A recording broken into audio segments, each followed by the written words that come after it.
Well, it was really heartbreak for all of them. You know, when you have the whole country actually watching the team. Yeah. Well, it was really a beautiful performance for them. So 2018, Yeah. Russia, of course, you have to watch out for Team USA. They have nothing to be ashamed of at all. It was a very gallant performance. Even when the 2 goals came in extra time for Belgium, and a lot of people switched off the TV because they felt it was over.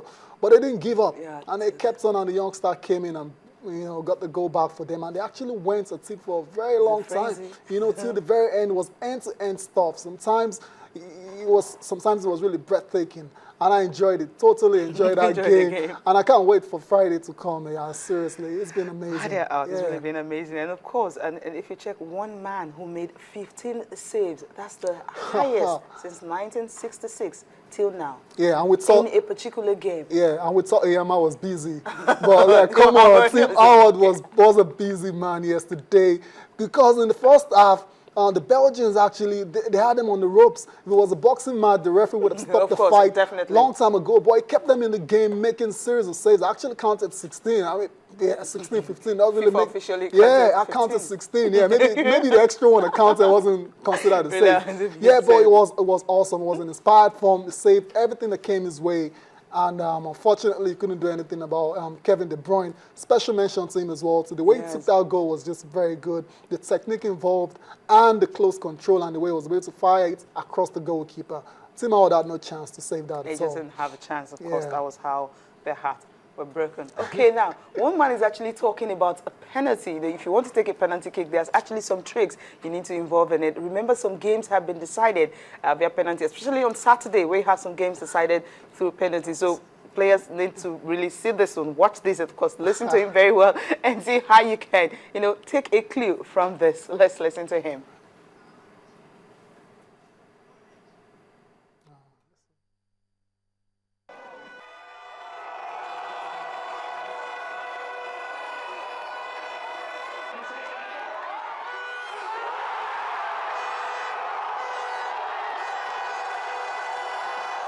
Call this limit the diving envelope, which is about as far as a goalie can reach in a full-blooded dive.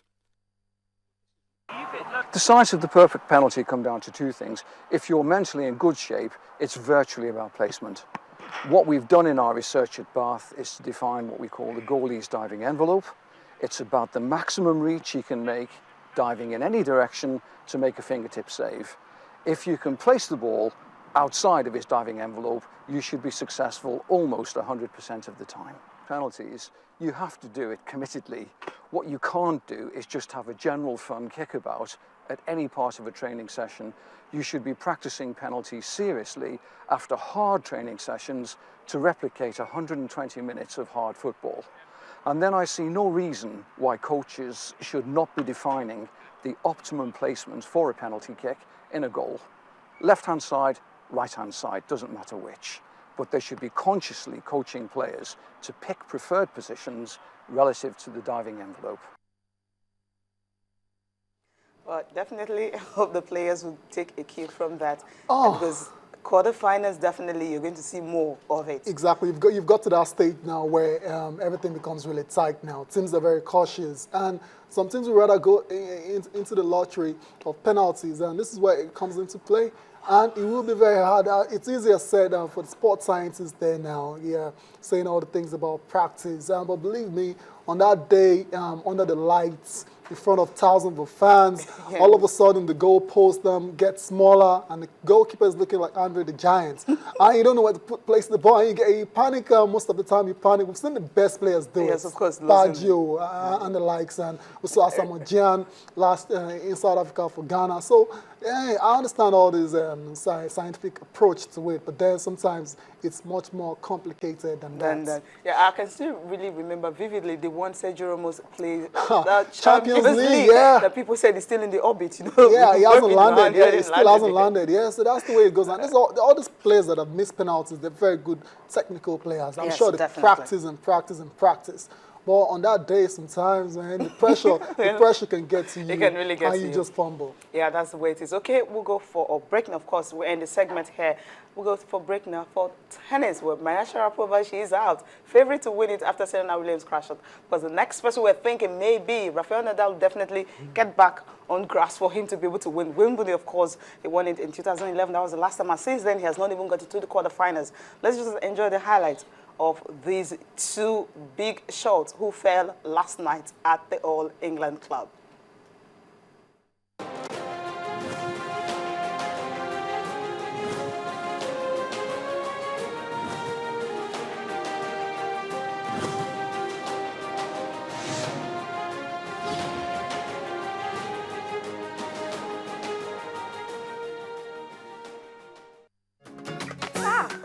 Do this move? Ask his wife. Wives who know that Olympic low cholesterol milk is just what their husbands deserve to stay fit throughout the day. Olympic milk. Live fit. Live life.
Sets to 1. 7-6, 5-7, segment 6, 6-3.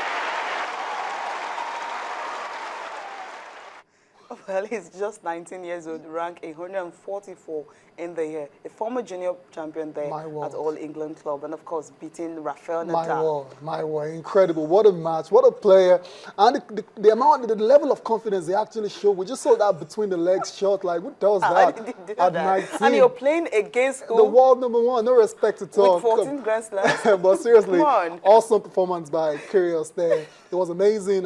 His service, Nadal couldn't deal with the serves at all. I think he had about 37 aces yesterday. That's huge. Yeah, that's a lot in a game. So I think that's when Nadal lost. I'm quite sure. Let's just listen. I mean, we need to listen to him, how he felt after that spectacular victory. It still hasn't sunk in yet. I was just overwhelmed with every feeling out there. I turned to my whole box and, just shared that moment with them, and it still hasn't hit me what I've done. I didn't play really bad, but that's the game in this surprise. I think in the second and in the third set I was better than him, but I was not able to convert that opportunities. And for the rest, I think he played better than me. So in general, talking about what you need to win in this surprise, he did the things better than me.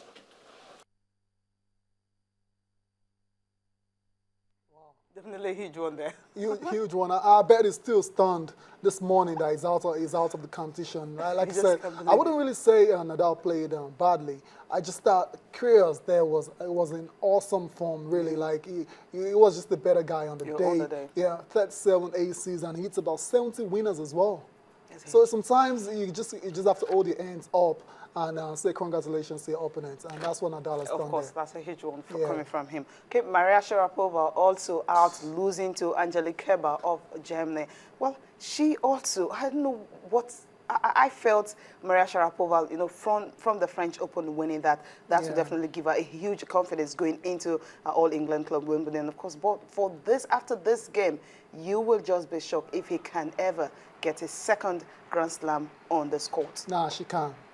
She cannot. Yeah, she can. Okay, she can. Yeah, there's still opportunities for her to do it. But yesterday, like I really chilled on analyzing and finding reasons why the female game is like this, because it's been some time they just amaze us and we don't really know where to come from. But like I always say, I think it's all physiological for the ladies, and sometimes they're on their games, and sometimes they're not, and they lose out. Okay, that's the way it is. Okay, if you can just see the quarterfinals pairing for the men. Of course, we know the big one is between Roger Federer and Wawrinka, two players from Switzerland, and of course Novak Djokovic and Marin Cilic. You have Andy Murray and Grigor Dimitrov, and of course Milos Raonic and Nick Kyrgios. So that's another cracker. Yeah, big test for Andy Murray there. He hasn't lost a set so far, but he will be taking on your friend Grigor Dimitrov there. People have called him the future of male tennis, and we'll see how that pans that's out. for the women. You have Gina Bosha and Ajla Keba and Simona Halep and Simon Lisiski for the women. That's what we'll call it a day on the program. Well, thank you so much for being part of the show. Business Money is up next. Bye for now.